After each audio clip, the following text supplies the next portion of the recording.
Bonjour et bienvenue dans ce nouvel épisode d'Espace Trading.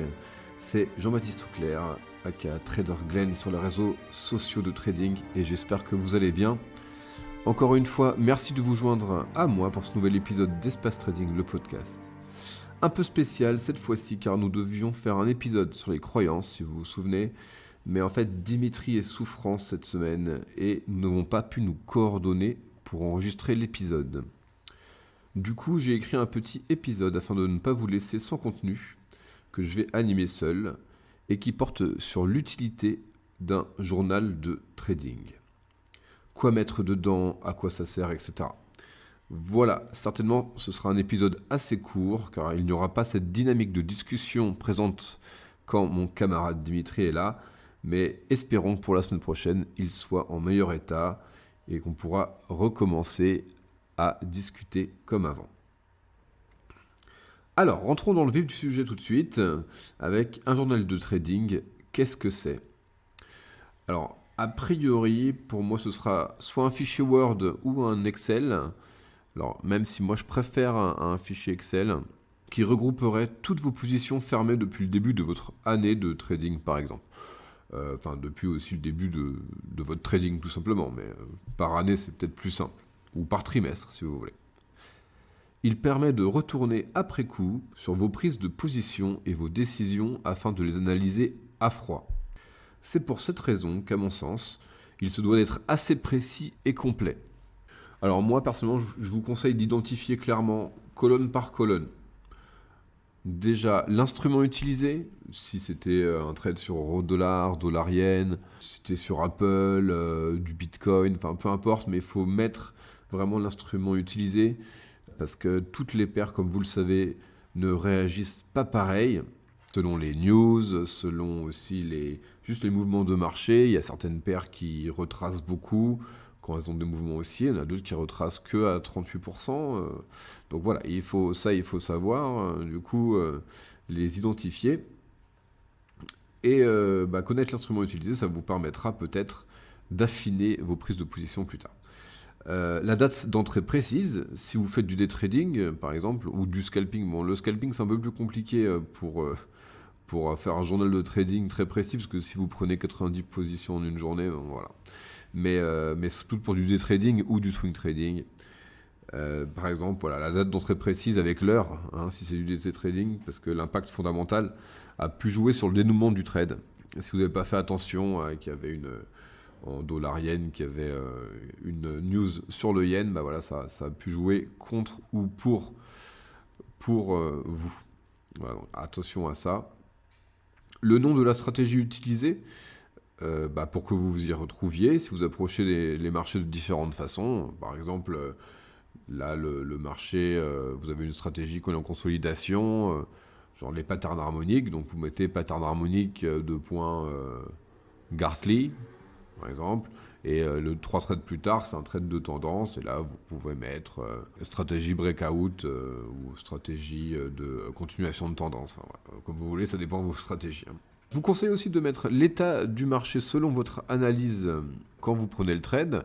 Est-ce que le marché est en tendance ou en consolidation ? Car ça va vous permettre et vous aider d'identifier vraiment de meilleurs setups. Donc si vous analysez que le marché est en consolidation et vous vous apprêtez à faire un petit trade de tendance car il y a une tendance interne, attention à votre prise de position et surtout votre prise de profit qu'elle ne soit pas trop loin pour pas que le marché se retourne contre vous tout de suite. Aussi, votre objectif initial, la taille de la position avec le risque de perte maximale, ainsi que le niveau de stop, et aussi, si vous le faites, votre objectif étendu. Très important, et cela pourra permettre aussi de meilleures prises de décision, votre ratio risque-rendement. S'il est inférieur à 1 pour 1, même 1,2 pour 1, c'est peut-être pas une bonne idée juste de rentrer dans le trade. Si vous mettez 1% de votre capital et que pour gagner juste 1,2%, c'est quand même pas, ça fait pas rêver. Moi, je préfère du 1,5 pour 1 ou du 2 pour 1. Alors, c'est pas évident tout le temps à faire, mais après, ce que vous pouvez faire, c'est avoir une target initiale à 2 pour 1 qui est logique et mettre des des petits objectifs entre la target initiale qui est à 2 pour 1 et mettre un objectif qui est à 1,2 ou 1,3 pour 1 où vous remonteriez votre stop à 0 par exemple. Enfin voilà, bon, ça des idées comme ça, hein, vous faites comme vous voulez. Mais en tout cas, s'il vous plaît, ne prenez pas de trade à 0,8 pour 1. C'est vraiment pas une bonne idée. Après, il faut avoir un ratio de victoire très important et surtout, il faut aussi faire attention au spread. Voilà, voilà, il y a plein de choses qui font que c'est mieux d'avoir un meilleur ratio risque-rendement. Ensuite, la durée de votre position, ça peut être très important parce que il y a des rollovers aussi hein, en trading, si des positions sont ouvertes plusieurs jours. Donc ça permettra de savoir combien de jours a tenu votre position, donc de combien était le rollover, si vous avez fait gagner ou perdre de l'argent, combien, voilà. Donc ça c'est très important. Et aussi ça vous permettra de voir qu'en moyenne, vous devez psychologiquement tenir une position pendant 1 jour et demi, par exemple, sur cette stratégie-là, par rapport à ce niveau de pips. Par exemple, si votre stop est entre 50 et 60 pips et votre target à 80, vous savez que sur euro-dollar, par exemple, ça mettra plus 1 jour et demi qu'une semaine ou que 2 heures. Voilà. Mais ça, c'est après, avec l'analyse après coup, il faudra tirer des conclusions. Mais 2 trades, ça va pas suffire, il en faudra des dizaines. Ensuite, le résultat en gain ou en perte en pourcentage de votre capital, j'y reviendrai tout à l'heure.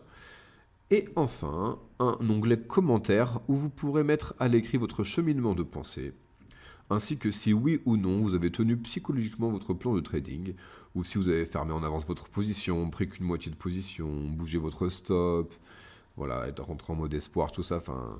Voilà, vous pourrez mettre des commentaires et comme ça vous pourrez comparer. Est-ce que si j'avais tenu mon plan de trading, j'aurais perdu moins d'argent, j'aurais gagné du coup mon trade ou j'aurais pas perdu ou il aurait duré moins longtemps ou plus longtemps. Voilà. Ça c'est très important la comparaison. Voilà, je pense que c'est quand même assez, ça ferait un tableau Excel assez complet. Cela vous permettra d'affiner votre stratégie de trading et de prendre de meilleures décisions si vous avez un plan de trading et un journal de trading comme ça très précis. Et moi, ce que je vous conseille, c'est de prendre un peu de temps en fin de semaine ou quand vous pouvez pour retourner sur vos trades, parce que si vous mettez un journal de trading, c'est pour ça. Retournez sur vos trades. Parce qu'il est possible que quelque chose vous a échappé dans le feu de l'action. Je connais bien, c'est quelque chose qui m'est arrivé au début. Psychologiquement, lorsque l'on a une idée en tête, notre cerveau élude les signes contraires à nos idées. Et lorsque l'on retourne sur le même trade en fin de semaine, alors, plus on est à froid, quoi, on a pris du recul voilà, sur notre perte ou sur notre victoire. Et c'est là qu'on voit les signes contraires. Et lorsque l'on retourne sur le même trade en fin de semaine, c'est là qu'on voit clairement tous les signes qui auraient pu nous éviter de prendre une mauvaise décision.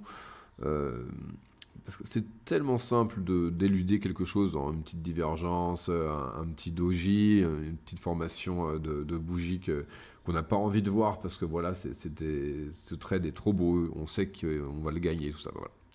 Et par contre, c'est problématique parce qu'il faut apprendre à justement vivre dans l'instant et ne pas avoir de croyance sur oui, on va gagner ce trade. C'est pas ça le problème. C'est pas cette croyance-là qu'il faut avoir. Il faut interpréter ce que nous donne le marché à l'instant T. Bon, de toute façon, on verra ça plus en détail avec Dimitri, car le point est directement en rapport avec les certitudes et les croyances, qui sera notre prochain épisode. Une dernière chose, pourquoi j'insiste sur le fait de penser en pourcentage de gain ou de perte du capital plutôt qu'en nombre. En fait, je suis un fervent défenseur du process, du pourquoi je suis rentré ici. Ai-je bien analysé étape par étape le marché avant de sauter dans la bataille, plutôt que du résultat. Process over outcomes, très, très important et très connu pour les traders. Être axé sur le process, à mon sens, permettra de faire plus rapidement des progrès sur votre façon de trader. Alors qu'au contraire, si vous êtes orienté sur combien vous gagnez ou perdez, des facteurs psychologiques difficiles à contrôler entreront en jeu et vous aurez davantage de difficultés à rester concentré sur la manière dont vous analysez les marchés. Vous allez plutôt être en train de regarder votre PNL, ce que vous gagnez ou ce que vous perdez à chaque seconde et du coup vous allez peut-être rater une information capitale pour votre prise de décision. Mais aussi, surtout, je crois aussi, parce que moi aussi j'ai des croyances, normal, Que si vous êtes concentré sur le process, le résultat viendra tôt ou tard de lui-même. Et ça, c'est très important. Je pense même d'ailleurs que avant la fin du mois, regardez le moins possible votre PNL. Hein. Si vous gagnez ou perdez, peu importe. Regardez les pourcentages et surtout faites votre boulot de trader, exécutez votre plan, allez sur les marchés toujours de la même façon et le résultat viendra de lui-même. Voilà pour ce petit épisode sur la construction et l'utilité d'un journal de trading. J'espère qu'il vous a plu. N'hésitez pas à nous mettre un petit commentaire sur Apple Podcast. Ça prend 2 minutes et ça nous motivera à continuer de produire du contenu hebdomadaire. Et aussi, on pourra peut-être toucher un peu plus de monde et agrandir notre audience. Du coup, je vous dis à bientôt pour un nouvel épisode du podcast d'Espace Trading.